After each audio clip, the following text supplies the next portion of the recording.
Hi everybody and welcome back to the channel, and boy do I have a jungle here for you today. I've also got little Buns who's decided to come up and play in said plants. If you're new here, welcome. My name is Sharon. This is a channel for plant parents. This is 8-week-old Buns and he is now entering the terrible stage of being a kitten where he just wants to get into everything. So today I wanted to take it right back to basics. The reason that all of these plants are here with me is because I personally think if you're just getting into houseplants, these are the best that you can start with. So if that sounds like something you want to see, stick around. Wow.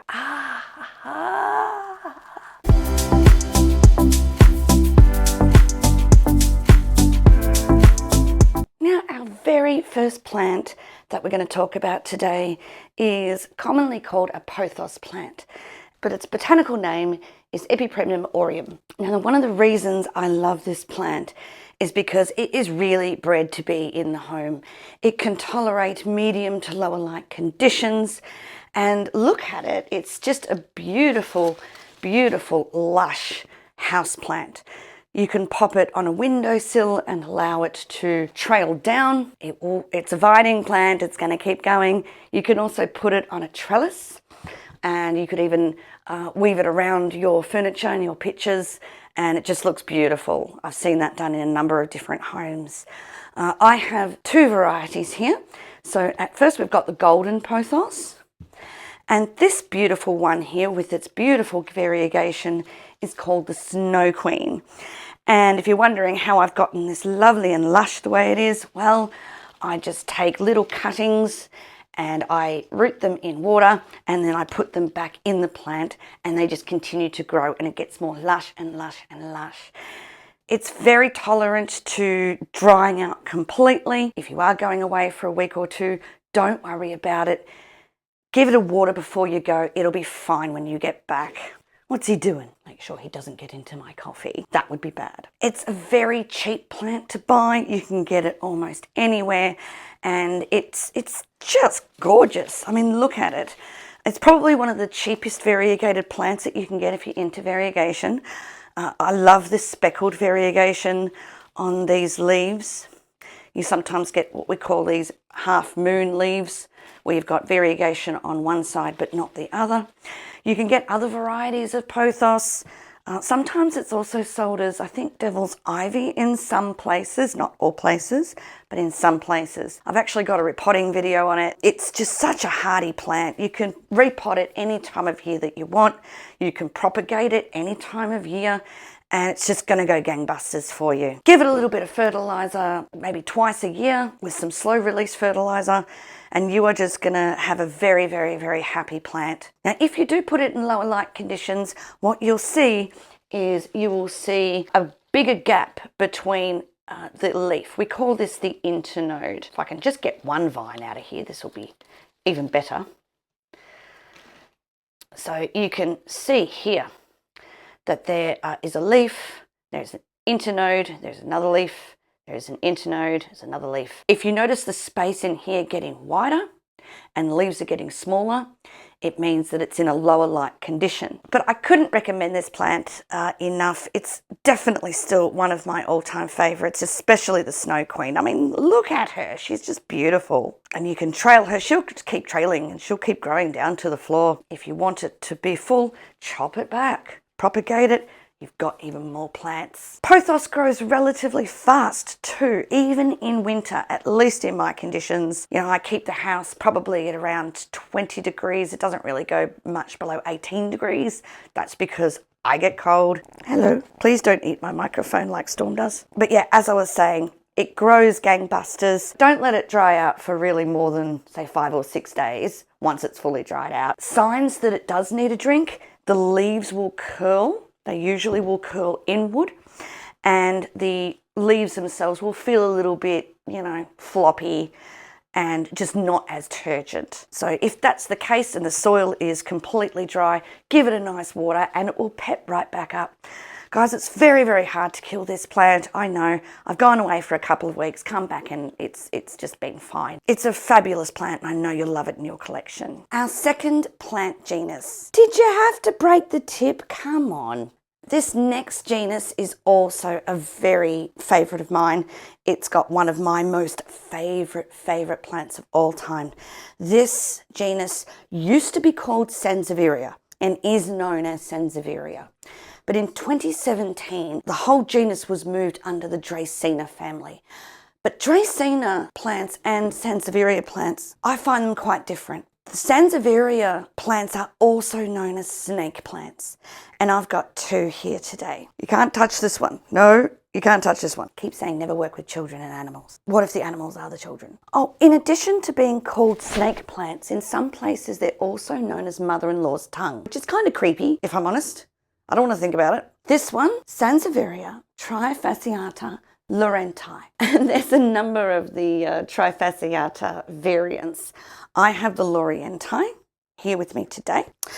And this beautiful one is very similar to the cylindrical one that you find that's been woven into kind of like a plate or a plait, but it's not. And oh, it really annoys me that the name escapes me right now, but I'll pop it up on screen. It has some of the most beautiful fan work you've ever seen. So I'm going to spin that around and I'll zoom in a bit so you can have a look at it. But this thing here has the most beautiful fans on it. Don't you think? Don't you think? Do you not think? Or do you just want to eat it? It also loves the happy sap. It's got some happy sap on it. Means it's very happy. That sticky stuff can attract ants. If it's indoors, probably not going to be a problem. But this little thing was so tiny when I first got it. I got it from a nursery and it had been put at the very, very back behind the counter on a forgotten shelf. And they pulled it out and I went, oh, that's so cute.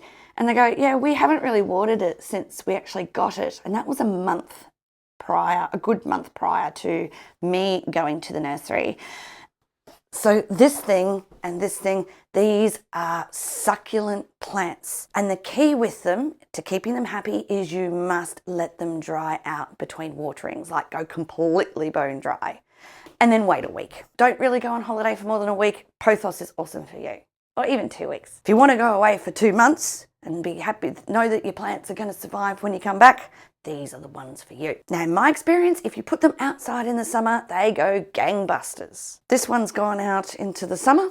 It's come in for the winter and it has grown so much. You can give tap water to these guys and they won't have a conniption fit. Other types of Dracaenas, like your dragon tree, that's going to have a conniption fit if you give it tap water. So I wouldn't necessarily recommend some of those other Dracaenas as a plant that you would get for a new beginner or if you're just getting into your collection. But these I certainly do. Again, very hard to kill, very beautiful, very structural. If you like that sort of very structural look, less flowy and viney, these, get your teeth out of there. These are the ones for you because they're just going to look gorgeous in any corner of any home. So yeah, Sansevieria, which are also now Dracaena. Shall we get the next ones? So this next one here, you may have heard, is one of the easiest plants to look after. Let me double check that I can actually pronounce this. Zamioculcas zamifloria, otherwise known as the ZZ plant. Now, this one is a compact version. The variant name escapes me, but again, I'll pop it on screen. But it is just like any other ZZ plant, and it is called a ZZ plant because saying the words Zamioculcas zamifloria is a mouthful. It's another very structural design, so a lot like the Sansevieria. So it has these beautiful thick stalks here, and that stores a lot of water. It has big, thick, chunky roots. They also store a lot of water. And these again are pretty thick leaves. So yeah, this waxiness and the way it just, it almost shingles up the stalk. This one stays compact, as I said. It's not going to get much bigger than this. It may get additional stalks, but it's not going to get much taller. All of those structures store a lot of water and nutrients. And that means that this particular plant can go without watering for a substantial period of time. Now, the more light that you give all of these plants, and this is the truth, the more light that you give it and the warmer it is, the more that they're going to require some water. And it does not mean that you can just put these in a corner, give them a water once and forget about them for 6 months. That's not the point. You do need to water them. And a good way to test that is to get a bamboo skewer and pop it in and push it down until it hits the bottom. Leave it there for about 20 seconds, pull it out. If you can feel any moisture on the bamboo skewer, then leave it for another few days or a week. Try it again. And then after it's been dry for a good few days, again, probably a week, give it another water. Now, do be aware that this guy has an interesting dormancy period. It can go dormant and do nothing for up to 2 years. So don't be surprised if all of a sudden your ZZ plant appears to stop doing anything. It's probably in a dormant cycle. In fact, this one hasn't done anything for me in a year. My other two, they're growing and have been growing, but this one has been dormant now for a good year. Why? Could be a number of reasons. I have moved house. That's one way of getting up. I have moved house late last year, and it could be that this plant has just sensed the conditions have changed substantially and just gone, now that's enough for me. I'm going into a bit of a hibernation phase. That's perfectly fine. These leaves are green, the stalks are lush, it's not mushy or browning or yellowing or anything like that. It's an otherwise healthy plant. It's just being dormant. So if you are underwatering this plant, you will notice that there's some wrinkling happening on the actual stalks. The leaves will start to yellow, usually from the top is my experience. I have gone to the point where I have underwatered these, and that's exactly what happened. Don't forget, give it some water every few weeks, every month or so. Keep it happy. Half strength fertilizer while it is growing. If it's not growing, just give it some water. And yeah, another fantastic plant for a collection. I love this plant very much. It's so structural. It's very beautiful. And again, another one very, very, very hard to kill. And it's known for its lower light tolerances. So again, you can put it into a darker room. While it may not grow vigorously, it will not die. That's good. No dying. Everyone knows this. That's my rule. No dying. You are pretty, aren't you? Buns, what's next? Chlorophytum comosum, or otherwise known as the spider plant. This is my small spider plant. I have a couple of these around the home. This one is known as the Bonnie variety.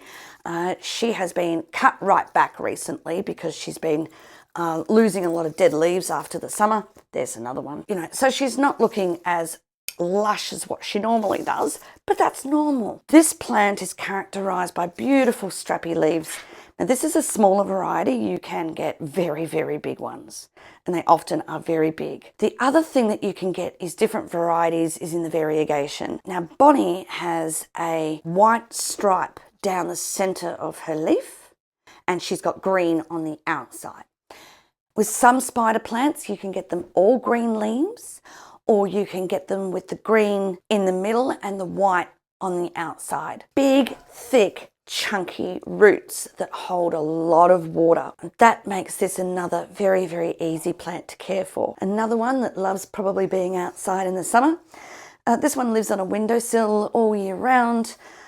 She got a bit of scale, so some of the old stalks with little plantlets on the end of it, they get a little susceptible to scale, but otherwise another one where, you don't have to sit there and water it every 3 days to keep it happy. Spider plants are fabulous. They get these beautiful, big, cascading, almost waterfall. Buns, I swear if you bite that, I'll bite you.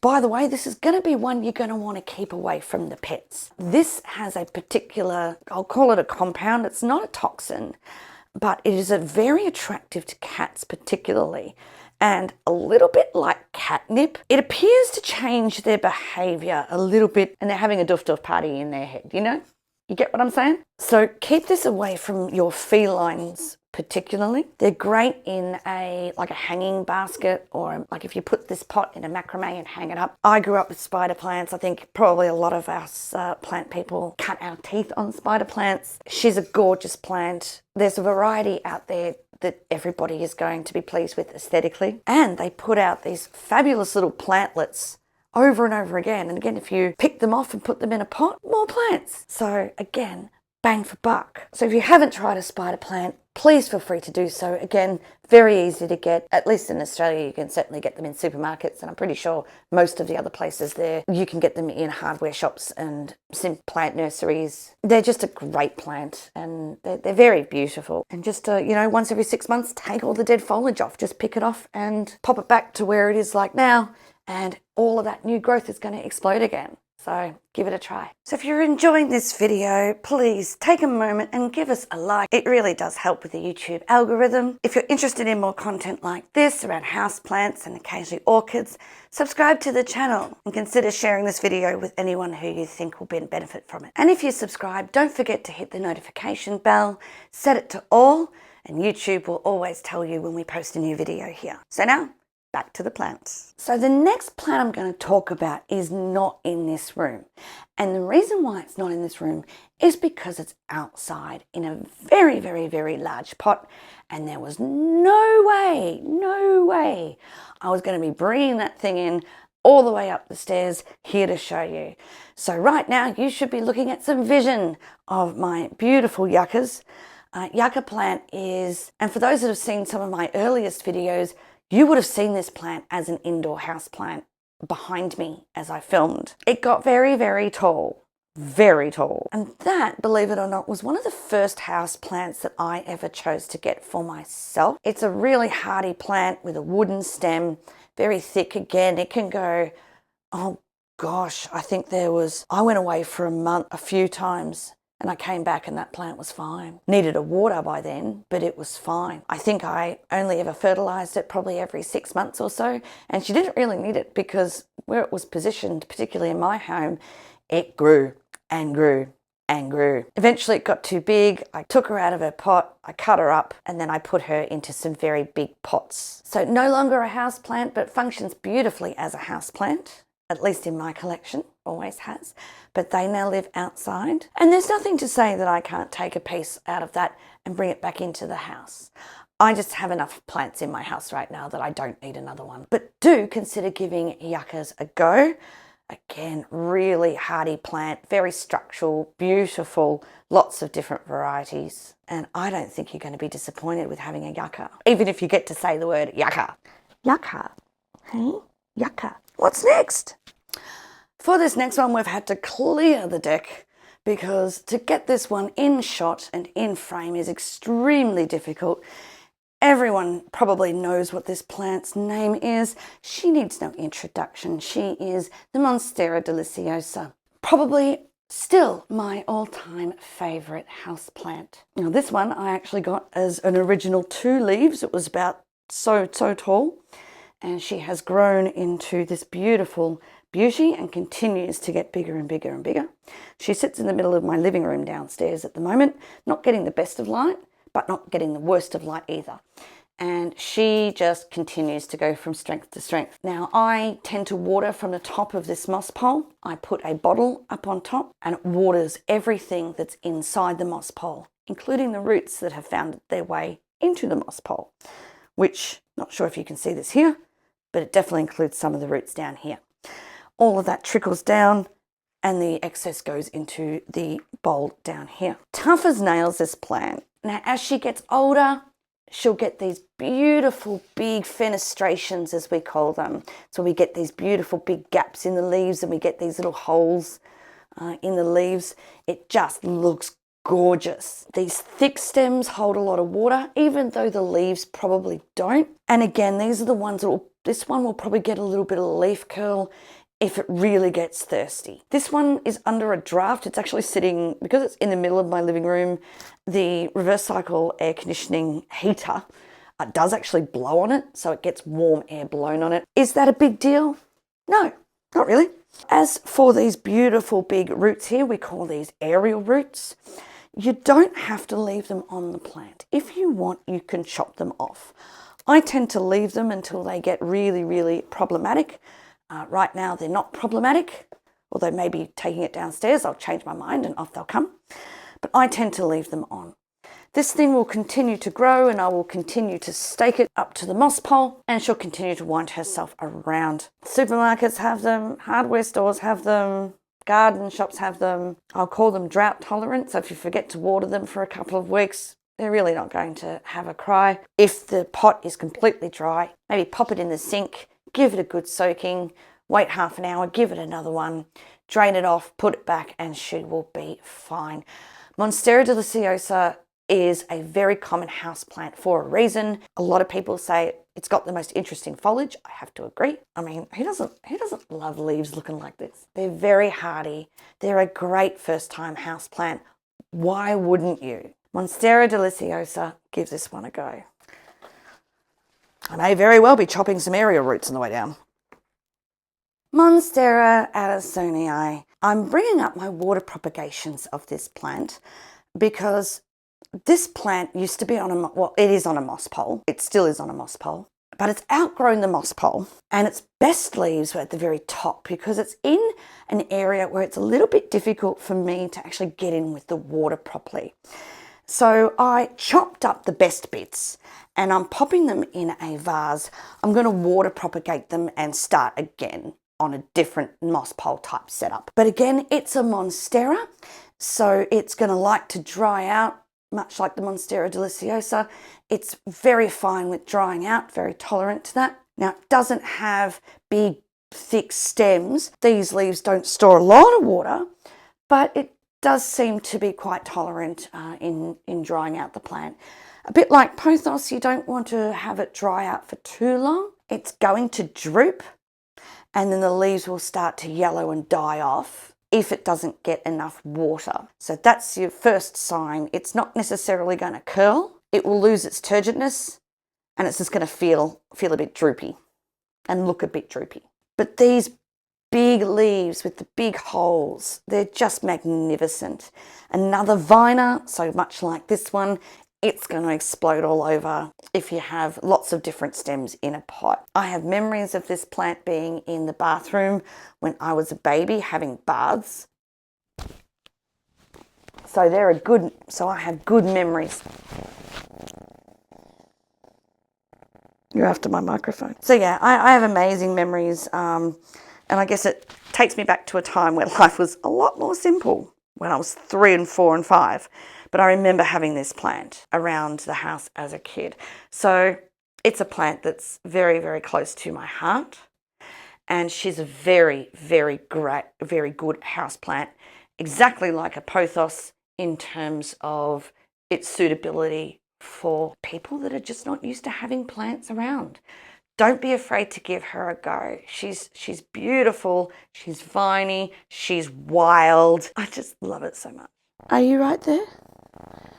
Are you right? Can we keep going like this? Is that okay?